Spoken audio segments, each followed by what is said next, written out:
අපි බලමුද මුලින් ඉඳලා ෆ්ලවර් ප්‍රිසර්වේෂන් එකක් කරන හැටි.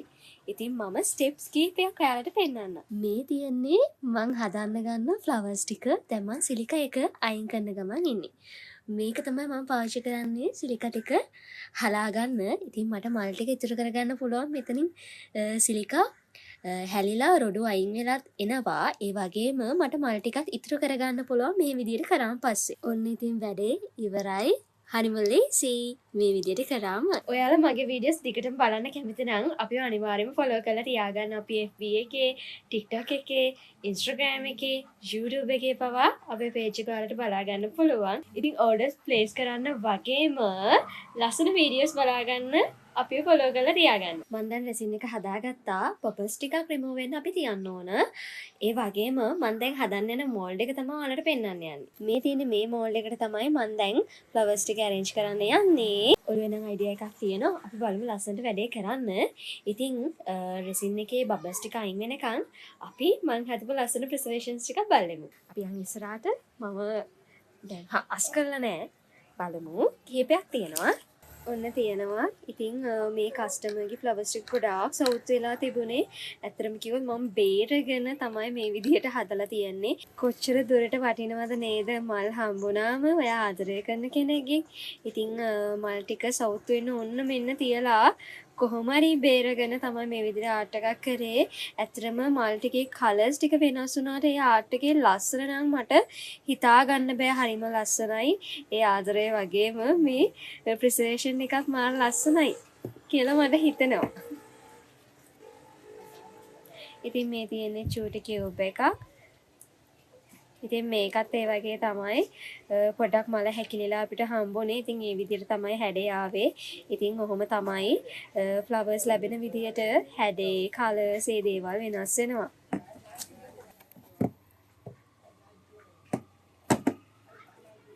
ඉතින් මේ කස්ටමර් මට මල් ටික එවද්දී එයා කිව්වේ මේක ඩ්‍රයි වෙලා තිබුණේ කියලා, ඩ්‍රයි කරලා තිබුණේ කියලා. ඉතින් මට හම්බුනාට පස්සේ මම ආයෙමත් සිලිකා කරලා ඩ්‍රයි කරගත්තා. මොකද මල් ටිකක් එළියට අරගෙන දවසක් දෙකක් තිබ්බත්, දවසක් පැය ගාණක් තිබ්බත් ආයෙව වහර කියන්නේ තෙතමනි උනනවා. ඉතින් තෙතමනිය තියේදී රෙසින් කරන්න බෑ, මල් ටික සවුතු වෙනවා. ඉතින් මේ විදිහට තමයි මට මේ නිර්මාණය හදලා ඉවර කරගන්න පුළුවන් වුණේ.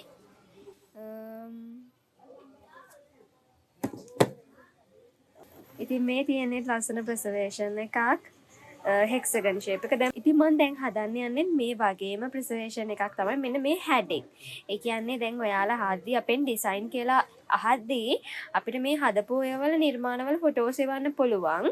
ඒ වුණාට මේ අනිවාර්යයෙන්ම ආර්ට් එකෙන් ආර්ට් එක ඔයාලගේ මල් අනුව ඩිසයින් එක කියන්නේ හදන විදිය මල් වල ඇරේන්ජ්මන්ට් එක කරන විදිය වෙනස් වෙන්න පුළුවන්. නමුත් හැඩ මෙන්න මේ වගේ හැඩ තමයි අපි ගාව තියෙන්නේ. සහ මීට අමතරව ඔයාලට ෆ්‍රේම් ආර්ට්ස් කරගන්න පුළුවන්. ෆ්‍රේම් ආර්ට්ස් වල ඉතින් ලස්සන ඇරේන්ජ්මන්ට් එකක් ඔයාලට දකින්න පුළුවන් අපේ නිර්මාණවල. ඉතින් මේ තියෙන්නේ තව ලාර්ජ් ප්‍රිසර්වේෂන් එකක්. රෙසින් ගොඩාක් ගියපු ප්‍රිසර්වේෂන් එකක් කිව්වොත් හරි. මම හිතුවට වඩා මේකට ගොඩාක් රෙසින් ෆිල් කරන්න වුණා. මොකද හේතුව මල් දාන්න පුළුවන් උන ප්‍රමාණය අඩුයි. ඒ වගේම තමයි මේ නිර්මාණය තව පොඩි අඩුපාඩුකම් වගේක් තියෙනවා. ඒ ටික හදන්න ඕනේ. ඒකයි මම මෙතනට ගෙන ආවේ. මේ ටික නම් ඉවරයි. නමුත් මේකේ වැඩ තියෙනවා. ඉතින් මේ වගේ බජට් ප්‍රිසර්වේෂන් ඔයාලට අපෙන් කරගන්න පුළුවන්. නමුත් දැන් නම් ප්‍රයිස් එක අප් වෙලා තියෙන හේතුව තමයි මේ ප්‍රිසර්වේෂන් එකක් උනත් ලොකු වෙලාවක් අරගෙන හරිම පරිස්සමට කරන්න ඕනේ සහ අඩුපාඩු ආවම හරිම අමාරුයි. ඉතින් ලෝ බජට් එකට කරනවා කියලා කියන්නේ ඇත්තටම කිව්වොත් දැන් නම් පොඩක් අමාරුයි කියලා හිතනවා මට. මොකද මේවා එන අඩුපාඩු මේකට අර ලොකු ප්‍රිසර්වේෂන් එකකට යන තරම්ම වෙලාවක් යන නිසා ඉතින් ඒ කාලයට වටිනාකම දෙන්න ඕන සහ ගොඩාක් ප්‍රයිස් අඩු කරන්නත් අමාරුයි. දැන් චුට්ටක් විතර වැඩි වෙලා තියෙන්නේ. නමුත් හදාගන්න පුළුවන්. ඉතින් මේ වගේ බජට් ප්‍රිසර්වේෂන් කරන ප්‍රමාණය අඩු කරලා තියෙන්නේ අපි.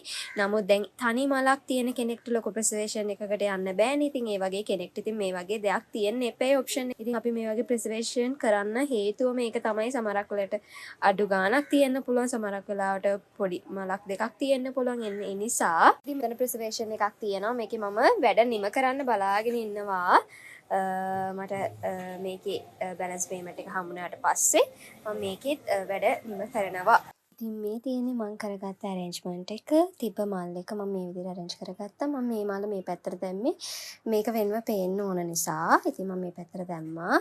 එතකොට මෙතන දම් පාටින් හම්බුන නිකන් අමුතු ಜಾතිය රෝසස් ටිකක් තිබුණා. ඒකේ නම් කලර්ස් ගිහිල්ලා තියෙනවා.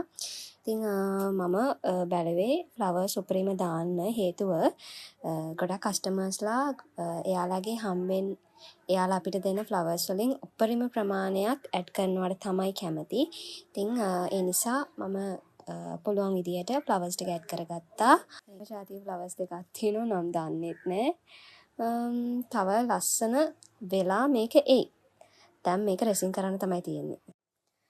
මේ තියෙන්නේ රෙසින් දාලා මම තවත් ෆ්ලවර්ස් ටිකක් ඇඩ් කරලා තියෙනවා.